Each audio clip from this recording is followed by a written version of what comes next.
Y el otro lado realmente prefiere que sea la destrucción de Israel, la masacre de 7 millones de personas decapitando a los bebés. Ellos apoyan quemar a la gente. Necesitamos pasar el 90% del tiempo atacando, en vez de pasar el 90% defendiendo. Weiss es un abogado estadounidense de propiedad intelectual, autor y destacado defensor de Israel, quien funge como presidente de Israel Justice Organization. Anteriormente ha servido, entre otros cargos, como presidente nacional del National Council of Young Israel. Bienvenido al JNS News Hub, Fowley. Gracias, es un gusto estar aquí. Así que hablemos primero un poco sobre tu libro, del cual no sabía hasta hace poco, y parece una lectura realmente interesante. Muchas gracias. El libro está aquí mismo, se llama Porque es justo y correcto.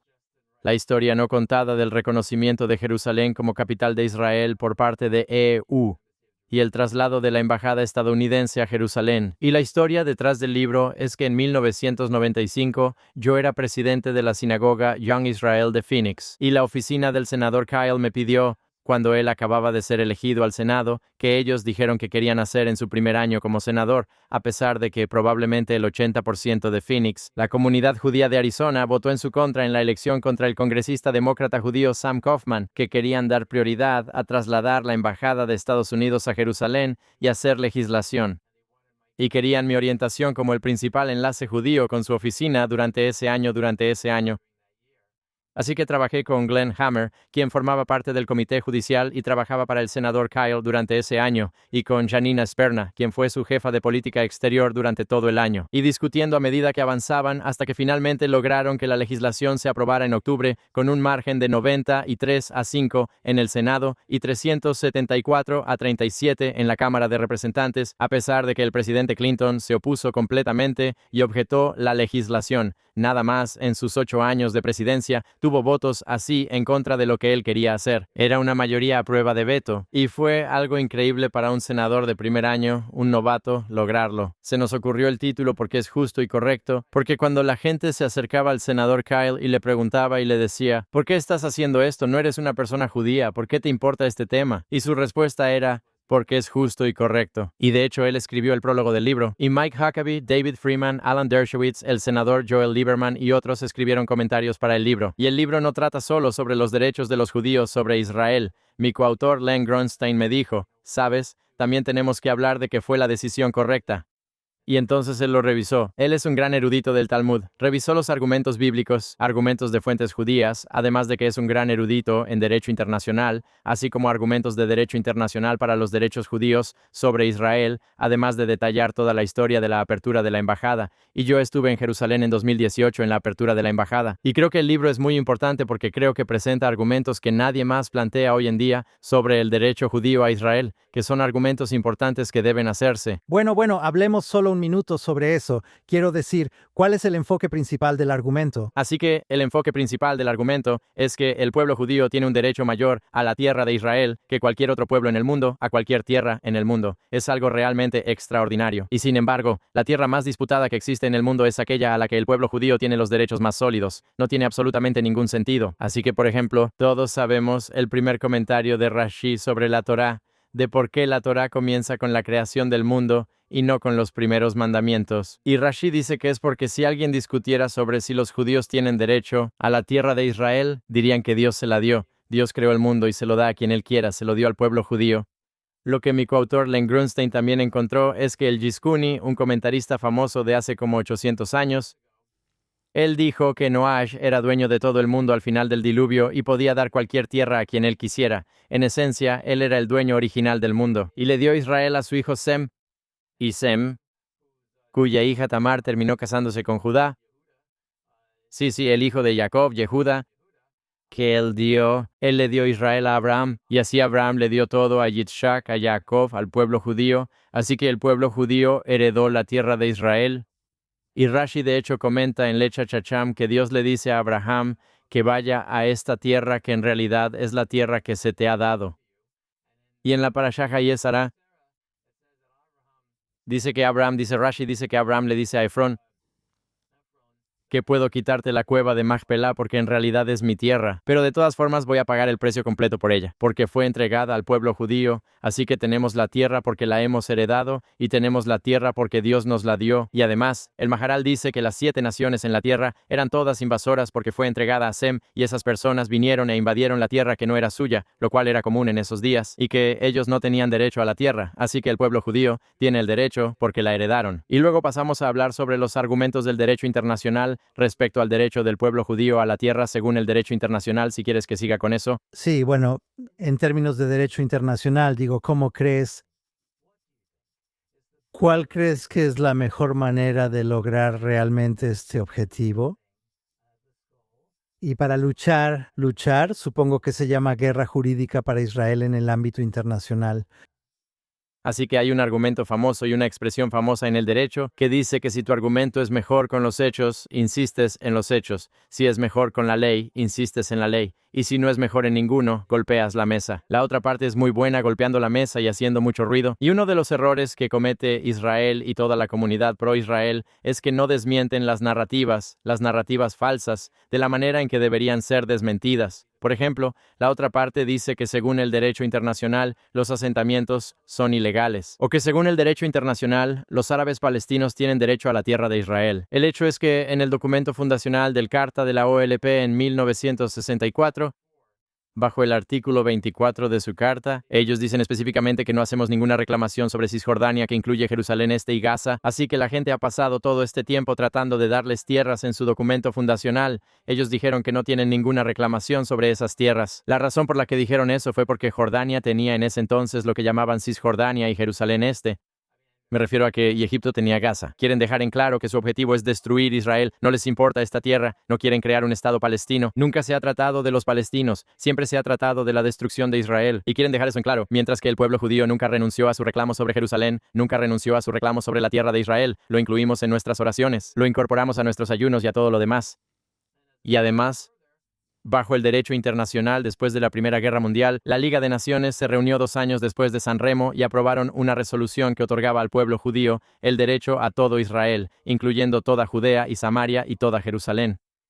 Y como Estados Unidos no formaba parte de eso, entonces Inglaterra quería que Estados Unidos formara parte de la decisión. Así que celebraron un tratado angloamericano con Estados Unidos, aprobado por unanimidad en el Senado de los Estados Unidos, firmado por el presidente Coolidge, que ratificó el tratado diciendo que Estados Unidos apoya la reconstitución de un hogar nacional judío en la tierra de Israel como un Estado que será, y para que judíos de todo el mundo puedan venir a ese Estado, un derecho de retorno a la tierra de Israel. Y así cuando la gente dice que bajo el derecho internacional, los judíos no tienen derecho sobre Judea y Samaria, por ejemplo, o Jerusalén Este, eso en realidad es falso. Conforme al derecho de los tratados, este tratado sigue siendo válido hoy en día, y desafortunadamente no es utilizado por ninguno de los principales defensores pro-Israel, ni por el gobierno de Israel al hablar sobre el derecho judío a la tierra, así que lo presentan como si la otra parte tuviera razón sobre el derecho internacional, cuando en realidad, por el contrario, están completamente equivocados. Y cuando se trata de Judea y Samaria, ¿cómo aconsejas proceder para afirmar la soberanía israelí en Judea y Samaria? El hecho es que, bajo este tratado angloamericano y bajo la Sociedad de Naciones, tenemos derecho a toda Judea y Samaria, sin mencionar siquiera que Israel ganó en una guerra defensiva y conquistó la tierra, lo cual, según el derecho internacional, también te da derecho a la tierra. Así que hay muchas áreas, y sabes, estás hablando de Judea y Samaria y Jerusalén Este. Yo estoy hablando de las principales áreas de propiedad judía, ¿verdad? Incluso se menciona en la Torá la compra de la cueva de Macpelá, menciona en el Tanaj la compra del monte del templo. Menciona la compra de la tumba de Yosef en Siquem. Y así tienes áreas que fueron compradas y que están en la Biblia. No puedes tener un documento más fuerte para demostrar la compra, pero estas son las áreas donde vivieron los patriarcas y las 4 matriarcas. Y esta es el área del pueblo judío. A los árabes palestinos, le pregunté a Thomas Nides cuando era el embajador de Estados Unidos, le dije, nómbrame un líder árabe palestino antes de 1867. El hecho es que los árabes palestinos no pueden nombrar uno porque no existe. ¿Por qué es eso? ¿Por qué da tanto la impresión de que, ya sabes, todo el mundo parece creer esa narrativa? Bueno, no todo el mundo, pero ya sabes. Muchos países parecen creer la narrativa palestina y no leer lo que dices, que es que, ya sabes, nosotros, los judíos, el pueblo judío, tenemos una base mucho mejor para nuestra reclamación sobre la Tierra Santa. Bueno, recuerda, somos 15 millones de personas, el pueblo judío. Es un mundo de como 8.000 millones de personas. El otro lado nos supera en número, muchos más países, mucha más gente. Y entonces no es algo fácil. Incluso si tienes razón, cuando el otro lado es más numeroso, más rico, tiene más dinero, más fondos, más recursos. Pero el problema es que si no estás presentando tus mejores argumentos y reiterándolos, entonces vas a perder la discusión. Así que incluso si tu argumento es superado por el otro lado, todavía tienes que hacerlo porque la verdad es que Estados Unidos es el país más importante. Todavía tenemos mucha influencia en Estados Unidos. Y el hecho es que realmente tuvimos al presidente más pro-Israel en la historia del Estado de Israel, el presidente Trump. Y así que tenemos un país con, ya sabes, cuando la gente habla de lo mal que están las cosas, pero en muchos sentidos, en realidad no solo en Estados Unidos, tienes al presidente más pro-Israel en Argentina y en Malawi, ahora tienes al presidente más pro-Israel en Chile, ahora tienes al presidente más pro-Israel en Colombia. De hecho, en ciertos países estás viendo a los presidentes más pro-Israel en la historia de esos países, y es una buena señal. Podrías tenerlo, ojalá, si Dios quiere, en Brasil en octubre. Así que parece que hay países que están preparados para defender lo que es correcto, como dices. Pero, ¿cómo llevamos este mensaje al mundo? Bueno, creo que JNS ha sido un gran foro para eso, se está volviendo cada vez más grande, y parte de esta entrevista es parte del esfuerzo para difundir este mensaje. Por eso ayudé a comenzar, junto con Jonathan Berg y el Dr. Joe Frager, Israel Justice Organization, es para ayudar a dedicar tiempo a trabajar en tratar de difundir este mensaje al mundo, donde hemos tenido eventos con Brian Kilmeade. Ahora he estado en el programa de radio de Brian Kilmeade 5 veces en los últimos 3 meses. Él tiene 2 millones de espectadores diarios. Estamos tratando de tener mucha más presencia porque vemos que las otras personas que han estado ahí, muchos de ellos no saben cómo argumentar el caso, cómo presentar los hechos, porque el otro lado realmente, ¿en qué está el otro lado? El otro lado realmente prefiere que sea la destrucción de Israel, la masacre de 7 millones de personas. Y como les digo a las personas, una vez estuve en un programa de radio y la persona dijo que apoyaba los atentados con bombas en autobuses para resistir la ocupación, y le dije, mira, no puedo tener una conversación racional con alguien que piensa que hacer explotar a un bebé es una buena idea. Estas personas que apoyan los ataques de Hamas creen y apoyan la decapitación de bebés, apoyan la quema de personas civiles. Es repugnante, pero la gente no muestra su indignación. No los ponen a la defensiva. Necesitamos pasar el 90% del tiempo atacando en vez de pasar el 90% del tiempo defendiéndonos. Cuando estás defendiendo, ya estás perdiendo la pelea. Y al ver la situación hoy en día, de nuevo, realmente no sabemos qué va a pasar después. Pero en cuanto a Estados Unidos, la relación entre Estados Unidos e Israel, el antisemitismo creciente en todo el mundo, incluso en Estados Unidos, y el aumento del sentimiento anti-Israel, al menos en ciertos sectores, sentimientos. ¿Cómo lo ves? ¿Eres optimista sobre el futuro? ¿Cómo ves los próximos meses y años?